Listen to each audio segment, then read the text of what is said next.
அனைவருக்கும் வணக்கம். யூனிவர்ஸ்ட் ப்ரொவைட் பண்ணக்கூடிய ட்ரேடிங் அண்ட் டீமட் அக்கௌண்ட்ல என்னென்ன ஃபியூச்சர்ஸ்லாம் கொடுத்துருக்காங்க, இவங்க கிட்ட எந்த மாதிரியான பிளான்ஸ்லாம் அவைலபிளா இருக்குது, இவங்களோட ஸ்டாக் ரெக்கமெண்டேஷன் எந்த அளவுக்கு யூஸ்ஃபுல்லா இருக்குதுன்னு யூனிவர்ஸ்ட்டை பத்தின கம்ப்ளீட்டான டீடைல்ஸ் தான் நான் இந்த வீடியோ மூலமா உங்க கூட ஷேர் பண்ணிக்க போறேன். அந்த வகையில் இந்த யூனிவர்ஸ்ட் பிளாட்ஃபார்ம்ல என்னென்ன ஃபியூச்சர்ஸ்லாம் கொடுத்துருக்காங்கன்னு சொல்லிட்டு ஃபியூச்சர்ஸை பத்தி ஃபர்ஸ்ட் பார்த்துடலாம். யூனிவர்ஸ் 2022ல தொடங்கப்பட்ட ஒரு கம்பெனி தான். ஆரம்பத்தில் செபி ரிஜிஸ்டர்ட் இன்வெஸ்ட்மெண்ட் அட்வைசர்ஸ் மூலமா ஸ்டாக் மார்க்கெட்டை அனலைஸ் பண்ணி அதுல எந்த ஸ்டாக்கை எப்போ வாங்கலாம் எப்போ விற்கலாம் அப்படிங்கிற அட்வைஸை இவங்களோட கிளைண்ட்ஸுக்கு கொடுக்குற மாதிரியான ஸ்டாக் ரிசர்ச் அட்வைசரி சர்வீஸை தான் ப்ரொவைட் பண்ணிட்டு வந்தாங்க. அதுக்கப்புறமா இந்த இயரோட ஸ்டார்டிங்ல தான் ஸ்டாக் புரோக்கராகவும் செபில ரிஜிஸ்டர் பண்ணி அவங்களோட ஓன் ட்ரேடிங் அண்ட் டீமட் அக்கௌண்ட்டை ப்ரொவைட் பண்ணிட்டு வராங்க. யூனிவர்ஸ்ல உங்களால ஃப்ரீயாவே ஒரு அக்கௌண்ட்டை கிரியேட் பண்ணிக்க முடியும். அப்படி நீங்க கிரியேட் பண்ணிருக்கக்கூடிய அக்கௌண்ட்டை யூஸ் பண்ணி ஃபர்ஸ்ட் 30 நாளைக்கு, அப்படி இல்லைன்னா ஃபர்ஸ்ட் 25 ட்ரேட்ஸ், இந்த ரெண்டுல எதை ஃபர்ஸ்ட் நீங்க ரீச் பண்றீங்களோ அது வரைக்குமே எந்த ஒரு புரோக்கரேஜ் சார்ஜஸும் இல்லாம இந்த பிளாட்ஃபார்மை உங்களால யூஸ் பண்ணிக்க முடியும். இந்த மாதிரி மேக்சிமமா 500 ரூபாய் வரைக்குமே புரோக்கரேஜ் ஃபீல டிஸ்கவுண்ட் கொடுக்கறதா சொல்லியிருக்காங்க. 500 ரூபாயும் தாண்டி புரோக்கரேஜ் ஃபீ போகும்போது ஸ்டாண்டர்டான புரோக்கரேஜ் சார்ஜஸ் அப்படிங்கிறது அப்ளிகபிள் ஆகும். இந்த யூனிவர்ஸ்டோட அக்கௌண்ட்டை யூஸ் பண்ணி உங்களால stock market, IPO, future and ஆப்ஷன்லாம் இன்வெஸ்ட் பண்ணிக்க முடியும். மற்ற ஸ்டாக் புரோக்கர்ஸ் ப்ரொவைட் பண்ற மாதிரியான mutual fund, currency, commodity, margin trading ஃபெசிலிட்டிக்கான ஆப்ஷன் எல்லாமே இந்த பிளாட்ஃபார்ம்ல இப்போ வரைக்குமே இல்லை. மெயினா இவங்க ப்ரொவைட் பண்ணக்கூடிய ஸ்டாக் ரிசர்ச் அட்வைஸ்க்கான மெம்பர்ஷிப்பை சேல் பண்றதுக்காக தான் இந்த பிளாட்ஃபார்ம்ல இவங்க ட்ரேடிங் அண்ட் டீமட் அக்கௌண்ட்டையும் ப்ரொவைட் பண்ணிட்டு வராங்க. அப்புறம் பேஸ்கெட் ஆர்டருக்கான ஆப்ஷனுமே இந்த பிளாட்ஃபார்ம்ல அவைலபிளா இருக்குது. இந்த பேஸ்கெட்ல இவங்களோட எக்ஸ்பர்ட்ஸை வச்சு அனலைஸ் பண்ணதுல எந்தெந்த ஸ்டாக்ஸ்லாம் நல்லா பெர்ஃபார்ம் ஆகும் அப்படிங்கிற மாதிரி இவங்களுக்கு தோணுதோ அதுல ஒரு சில ஸ்டாக்ஸை மட்டும் பிக் பண்ணி அதை கேட்டகரி வைஸ் ஒரு பண்டலா கிரியேட் பண்ணி வச்சிருப்பாங்க.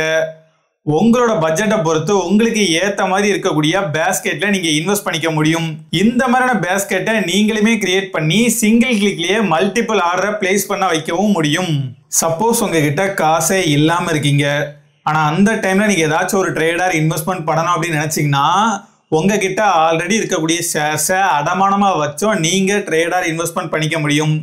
நீங்க அடமானமா வைக்கக்கூடிய ஷேரோட வேல்யூக்கு ஏத்த மாதிரியான அமௌண்ட்டை இவங்க உங்களுக்கு கடனா கொடுக்கறதா சொல்லியிருக்காங்க. ஷேர் மார்க்கெட்டை பொறுத்த வரைக்கும் அங்க ஏகப்பட்ட ஸ்டாக்ஸ் ட்ரேட் ஆயிட்டு இருக்கும். அப்படி ட்ரேட் ஆயிட்டு இருக்கக்கூடிய ஒவ்வொரு ஸ்டாக்கையும் 1 by 1 பார்த்து இதுல இன்வெஸ்ட் பண்ணலாம், இதுல இன்வெஸ்ட் பண்ண வேணாம்னு சொல்லி டிசைட் பண்றதா இருந்துச்சுன்னா அதுக்கே ரொம்ப டைம் ஆகும். அதனாலதான் நிறைய பேர் ஸ்டாக் ஸ்கிரீனர் டூல்ஸை யூஸ் பண்ணுவாங்க. இந்த டூல்ல நிறைய விதமான ஃபில்டர்ஸ் கொடுத்துருப்பாங்க.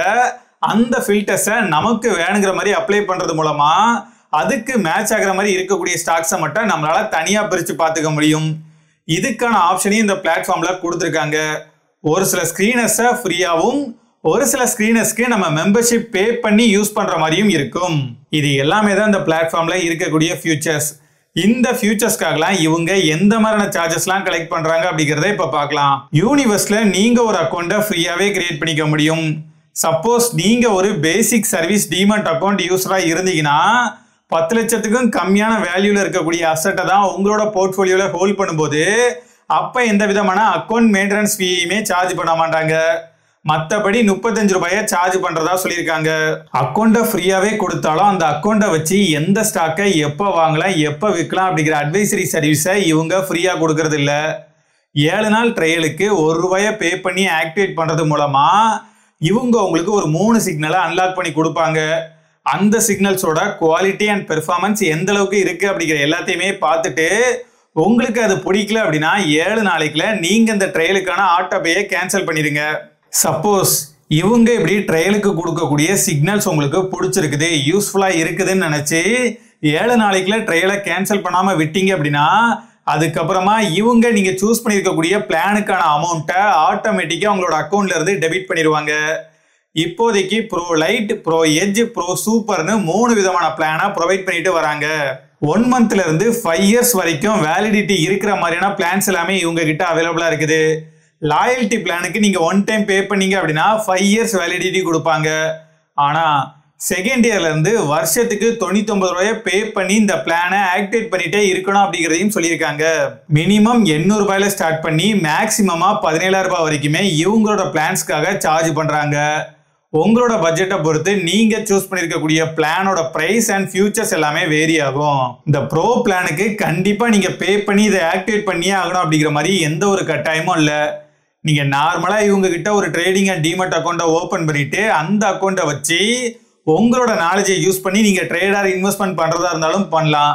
ஆனா நீங்க ப்ரோ பிளான் யூசரா இருந்தாலும் சரி, அப்படி இல்லைனாலும் சரி, எப்படி இருந்தாலுமே இனிமே நான் சொல்ல போற சார்ஜஸ் எல்லாமே உங்களுக்கும் அப்ளிகபிள் ஆகும். புரோக்கரேஜ் சார்ஜஸை பொறுத்த வரைக்கும் டெலிவரிக்கு நீங்க டிரான்சாக்ஷன் பண்ணக்கூடிய அமௌண்ட்ல 0.1% சார்ஜா பிடிச்சுப்போன்னு சொல்லியிருக்காங்க. மினிமம் 2 ரூபாயில இருந்து மேக்சிமமா 18 ரூபாய் வரைக்குமே இந்த டெலிவரியோட புரோக்கரேஜ் சார்ஜஸ் இருக்கலாம் அப்படிங்கிறதையும் சொல்லியிருக்காங்க. இன்ட்ராடே அப்புறம் ஃபியூச்சர் அண்ட் ஆப்ஷன் இது எல்லாத்துக்குமே பிளாட்டா 18 ரூபாய் பெர் ஆர்டருக்கு புரோக்கரேஜ் சார்ஜஸா பிடிச்சுப்போம் அப்படிங்கிறதையும் சொல்லியிருக்காங்க. டெலிவரியில நீங்க ஒரு ஸ்டாக்கை செல் பண்ணும்போது டிபி சார்ஜஸ் பிடிப்பாங்க. இந்த டிபி சார்ஜஸா 20 ரூபாய் பிளாட்டா பெர் ஆர்டருக்கு சார்ஜ் பண்றதா சொல்லியிருக்காங்க. கால் அண்ட் ட்ரேடுக்கான ஆப்ஷனுமே இவங்க கிட்ட அவைலபிளா இருக்குது. ஏதாச்சும் ஒரு சுச்சுவேஷன்ல இவங்களோட பிளாட்ஃபார்மை உங்களால ஆக்சஸ் பண்ண முடியாம போகுது, அந்த டைம்ல நீங்க ஏதாச்சும் ஒரு ஆர்டரை பிளேஸ் பண்ணணும் அப்படின்னு நினைச்சீங்கன்னா நீங்க இவங்களோட டீமுக்கு கான்டாக்ட் பண்ணி அதை சொன்னீங்கன்னா உங்களுக்காக அவங்க அந்த ஆர்டரை பிளேஸ் பண்ணுவாங்க. அப்படி இவங்களோட டீம் உங்களுக்காக இந்த ஆர்டரை பிளேஸ் பண்றதுக்கான சார்ஜஸா கால் அண்ட் ட்ரேட் சார்ஜஸ்னு 50 ரூபாய் பெர் ஆர்டருக்கு சார்ஜ் பண்ணும் அப்படிங்கிறதையும் சொல்லியிருக்காங்க. இன்ட்ராடே ட்ரேடிங் அப்போ நீங்க பிளேஸ் பண்ணக்கூடிய ஆர்டர்ஸ் எல்லாத்தையுமே அன்னைக்கு மார்க்கெட் க்ளோஸ் ஆகிறதுக்குள்ள நீங்க அதை க்ளோஸ் பண்ணி ஆகணும். அப்படி நீங்க ஒருவேளை க்ளோஸ் பண்ணாம விட்ட ஆர்டரை இவங்களோட டீம் உங்களுக்காக க்ளோஸ் பண்றாங்க அப்படின்னா அப்படி இவங்க அதை க்ளோஸ் பண்றதுக்கான சார்ஜஸா ஆட்டோ ஸ்கொயர் ஆஃப் சார்ஜஸ் சொல்லிட்டு 40 ரூபாயை சார்ஜ் பண்ணுவோம்னு சொல்லியிருக்காங்க. இதை தவிர்த்தும் ஒரு சில சார்ஜஸ் எல்லாமே இருக்கதான் செய்யுது.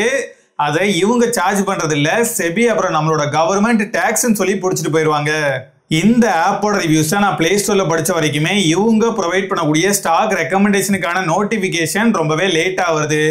இதனால அந்த ஸ்டாக்கோட பிரைஸ் சேஞ்ச் ஆகிருது. இன்கேஸ் அந்த நோட்டிபிகேஷன் அப்படிங்கிறது ஆன் டைம்ல வந்து நம்ம ஆர்டரை பிளேஸ் பண்ணா கூட ஸ்டாப் லாஸ் கரெக்டா ஹிட் ஆக மாட்டேங்குது. சம்டைம்ஸ் டார்கெட்டுக்கு முன்னாலேயே ஆர்டர் ட்ரிகர் ஆகுது அப்படிங்கிற மாதிரி ஏகப்பட்ட ரிவ்யூஸை இவங்களோட அட்வைசரி சர்வீஸ்க்கு அகைன்ஸ்டா என்னால பார்க்க முடிஞ்சது. என்னதான் இவங்களோட அட்வைசரி சர்வீஸ்க்காக இவங்க இவ்வளோ அமௌண்ட்டை சார்ஜா பிடிச்சாலுமே ஒரு சில நேரங்கள்ல மார்க்கெட் கண்டிஷன் சேஞ்ச் ஆகும்போது நம்ம எதிர்பார்த்த டார்கெட்டுக்கு முன்னாலேயே எக்ஸிட் சிக்னலா கொடுக்குற மாதிரி இருக்கும். அதனால உங்களுக்கு கிடைக்கக்கூடிய ரிட்டர்ன்ஸ்க்கு கேரண்டி கொடுக்க முடியாது அப்படிங்கிறத இவங்களோட டேர்ம்ஸ் அண்ட் கண்டிஷன்ஸ்லேயே சொல்லியிருக்காங்க. அப்புறம் கால் பண்ணி ப்ரோ பிளானை ஆக்டிவேட் பண்ண சொல்றது, ப்ரோ பிளானை ஆக்டிவேட் பண்றதுக்கான பாப்அப் ஆடை அடிக்கடி காமிக்கிறது, இந்த மாதிரியான விஷயங்களும் இந்த ஆப்ல நடக்கிறதா ரிவ்யூஸ்ல என்னால படிக்க முடிஞ்சது. இவ்வளோ விஷயங்கள் இருந்தாலுமே நான் என்னோட ஒப்பீனியன் சொல்றேன். என்னதான் இவங்களோட அட்வைசரி சர்வீஸை சேல் பண்றதுக்காக தான் இந்த அக்கௌண்ட்டை ப்ரொவைட் பண்ணாலுமே இந்த அக்கௌண்ட்ல இருக்கக்கூடிய புரோக்கரேஜ் சார்ஜஸா இருக்கட்டும், மற்ற சார்ஜஸ் எல்லாமே ரீசனபிளா தான் இருக்குது. ஆனா இவங்களோட ப்ரோ பிளானோட பிரைஸ் ரீசனபிளான பிரைஸ்னு என்னால சொல்ல முடியாது. இன்கேஸ் நீங்க இந்த ப்ரோ பிளானை ஆக்டிவேட் பண்ற பிளான்ல இருந்தீங்கன்னா உங்களுக்கு கண்டிப்பா ஷேர் மார்க்கெட்டை பத்தி நல்லா தெரிஞ்சிருக்கணும். அப்படிலாம் இல்லாம எதுவுமே தெரியாம இவங்க கொடுக்கக்கூடிய சிக்னல்ஸை மட்டுமே நீங்க டிபெண்ட் பண்ணி இருந்தீங்கன்னா கண்டிப்பா உங்களுக்கு ப்ராஃபிட் மட்டும் தான் கிடைக்கும் அப்படிங்கிறதுக்கு இவங்களே எந்த விதமான கேரண்டியும் கொடுக்க மாட்டாங்க. என்னோட சஜஷன் என்னன்னா, எப்பவுமே நீங்க நல்லா ஷேர் மார்க்கெட்டை பத்தி கத்துக்கிட்டு அதுக்கப்புறமா உங்க நாலேஜை வச்சு ஓனா ட்ரேடர் இன்வெஸ்ட்மெண்ட் பண்றது தான் பெஸ்ட். நீங்க ஆல்ரெடி இந்த யூனிவெஸ்ட் பிளாட்ஃபார்மை யூஸ் பண்ணிருக்கீங்க அப்படின்னா உங்களோட ஃபீட்பேக்கை கமெண்ட்ல சொல்லுங்க. பர்ட்டா.